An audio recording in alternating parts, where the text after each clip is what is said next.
The Voyeurs Motel. I'm Jason Horton. I'm Rebecca Lieb. And this is Ghost Town.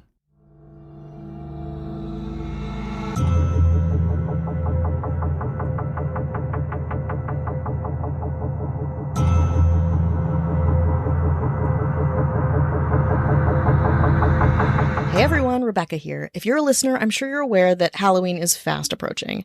This year, we decided to do something really fucking cool. Leading up to October 31st, we'll be profiling some of the strangest, most haunted hotels in the world. And guess what? I'll be staying at some of them as I drive from a top secret work thing back to Podcast HQ in Los Angeles. Yes, I know, I'm terrified. This means that not only will you be getting your usual order of piping hot Google searched episodes, but we'll have photos, video, and audio from the hotels themselves. Wish me luck and minimal trauma.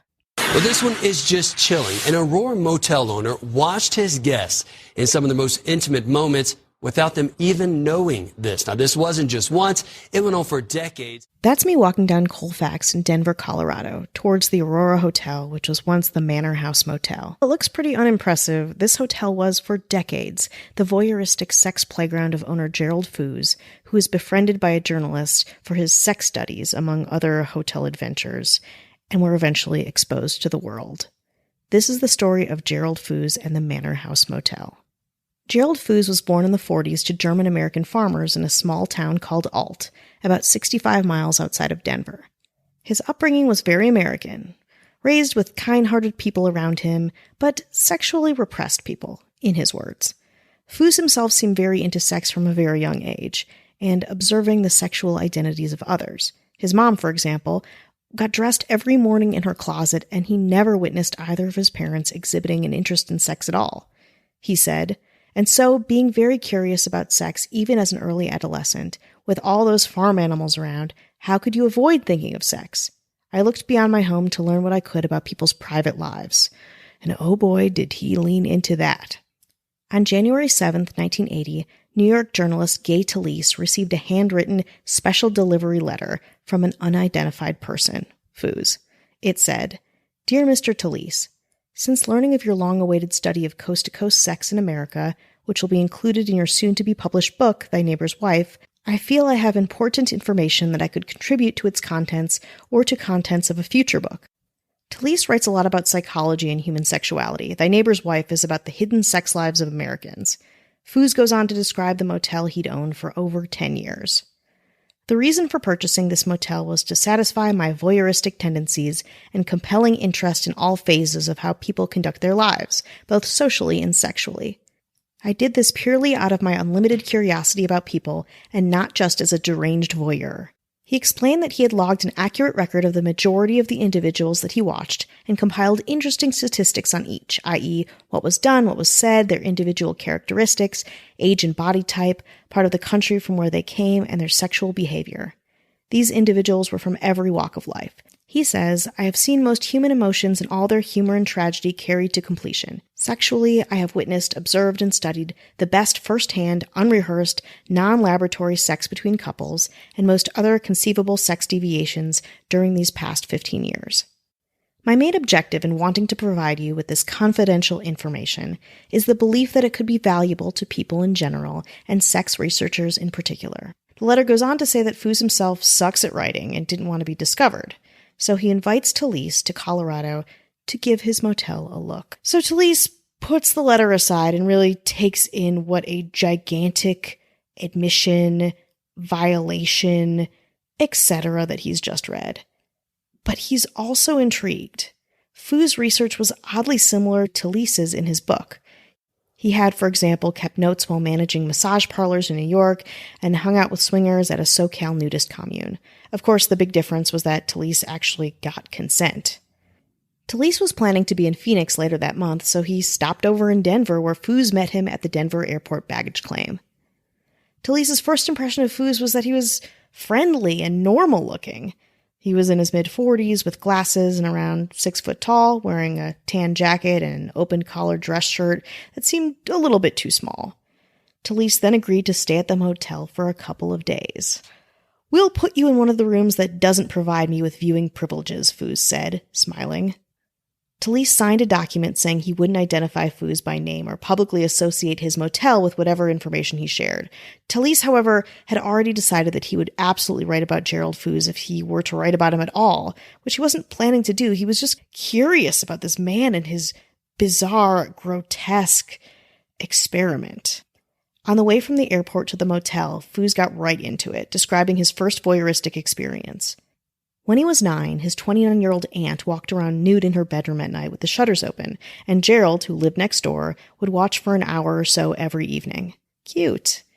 This went on for 5 or 6 years. His Aunt Catherine liked to sit at her dressing table with no clothes on, arranging her miniature porcelain dolls or her collection of, quote, valuable thimbles. Talese remarks in his New Yorker article on the drive home that, as a journalist, I do not recall meeting anyone who required less of me than he did. He did all the talking while I sat and listened. The car was his confessional. So how did Foos take his kink and run with it so hard? He was a virgin throughout high school and after enlisting in the Navy, learned about sex through girls he met on his tours. Still, he also kept fantasizing about his aunt. When he returned from service, Foos married Donna, his high school girlfriend, who was a nurse at the hospital in nearby Aurora. Foos began working as a field auditor and hated it. To escape the tedium of work, he started doing what he called voyeuristic excursions at night. He'd cruise neighborhoods, seeing what people were up to in their houses. Sometimes Donna, who was surprisingly cool with this, would accompany him. It was also Donna who first encouraged him to make notes about what he saw. Foos became obsessed with voyeurism and recording his observations, and soon he took it to the next level. He bought the Manor Hotel for $145,000 to be the site of his voyeuristic laboratory.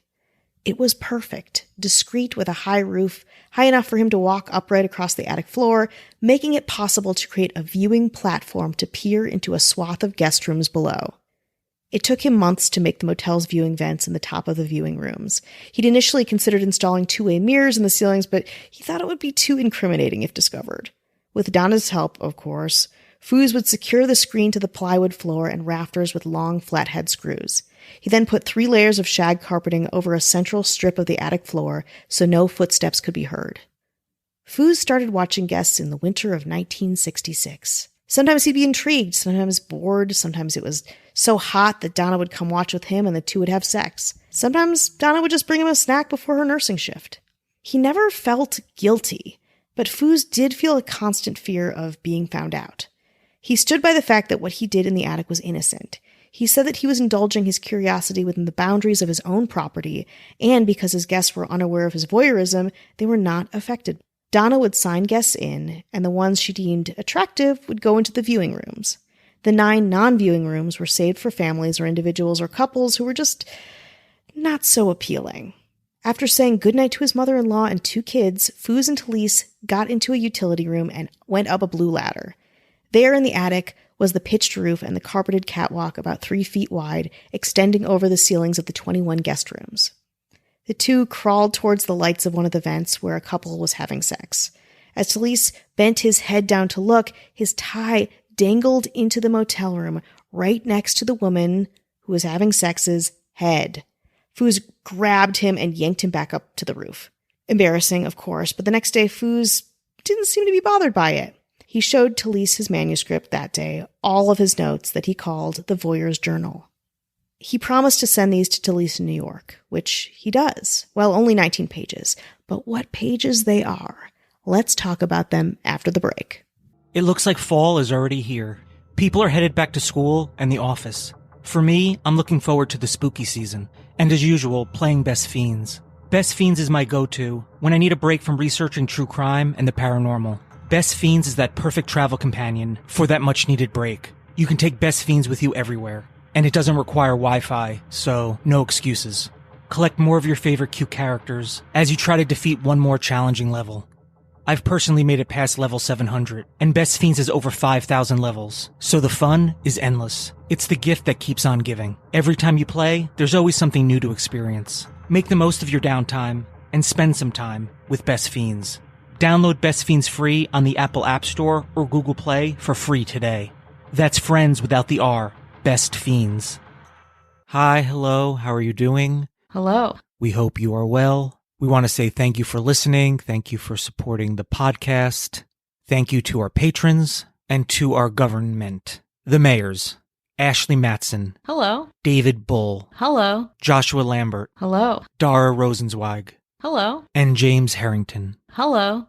And our fearless leader, sitting in her ghost town mansion, paid for by the taxpayers, Avian Noble. Hello. So if you want early access with no chit-chat or ads, bonus episodes, go to patreon.com/ghosttownpod. All right, enough business. Now for some pleasure. Not pleasure, but now for the content, I guess. So Talise, again, he's still processing all of this, and he just has to give it some context. So he's got this manuscript, and he does some digging, where he finds some inconsistencies in Fooz's story. For example, the first entries in his voyeur's journal are dated 1966, but the deed of sale for the manor house shows that he purchased the place in 1969. And there are other dates in his notes and journals that just don't quite scan. Again, he could be making some of the stuff up, even though the truth that Talise saw is disturbing enough. Here's an entry from November 24th, 1966. Subject 1, Mr. and Mrs. W. of Southern Colorado. Description, approximately 35-year-old male in Denver on business, 5'10", 180 pounds, white collar, probably college educated. Wife, 35 years old, 5'4", 130 pounds, pleasing plump, dark hair, Italian extraction, educated, 37, 28, 37. Activity, room 10 was rented to this couple at 7 p.m. After going to the bathroom with the door closed, she sat in front of the mirror looking at her hair and remarked she was getting gray. He was in an argumentative mood and appeared disagreeable with his assignment in Denver. The evening passed uneventful until 8:30 p.m. when she finally undressed, revealing a beautiful body, slightly plump but sexually attractive anyway. He appeared disinterested while she laid on the bed beside him, and he began smoking one cigarette after another and watching TV. Finally, after kissing and fondling her, he quickly gained an erection and entered her in the male's superior position, with little or no foreplay, and orgasmed in approximately 5 minutes. She had no orgasm and went to the bathroom. Conclusion. They are not a happy couple. He is too concerned about his position and doesn't have time for her. He is very ignorant of sexual procedure and foreplay despite his college education. This is a very undistinguished beginning for my observation laboratory. I'm certain things will improve. And Talise keeps reading these entries, one after the other. Fooz liked to strike up casual conversations with his subject after he'd observed them. If he discovered that a guest lived close to him in the Denver area, he would sometimes follow the person home after checkout. He'd talk about how they went to the bathroom, what they talked about, how much they smoked. He even designed a test for guests he called the honesty test, where he would leave a suitcase with money in it for guests to find and return. The results were split. As Talise keeps reading these entries over and over, he notices Fooz kind of losing his grip and his voice in his journals becoming more godlike and cynical and bombastic. He even risks exposure with some of his guests. One time, he's looking into a room and saw a guest eating Kentucky Fried Chicken while sitting on the bed. Instead of using paper napkins, the man cleaned his hands on the bed sheets. Fooz shouted at him above from the vent, "You son of a bitch!" The guy stops, looks around, and continues eating. At one time, Fooz sees a murder. He describes a young couple who had rented a room for several weeks. He says, the man in his late 20s was about 180 pounds, a drug dealer. He was a college dropout and a small-time drug dealer. The girl was a blonde with a 34D bust. Fooz had gone into the room while the couple was out and checked her bra size, something he says he did often. Ugh. Fooz devoted pages and pages to an approving account of the couple's vigorous sex life. The journal also described people coming to the door of room 10 to buy drugs. This upset Fooz, but he didn't notify the police. In the past, he had reported drug dealing in his motel when he saw it, but the police took no action because he couldn't identify himself as an eyewitness to his complaints.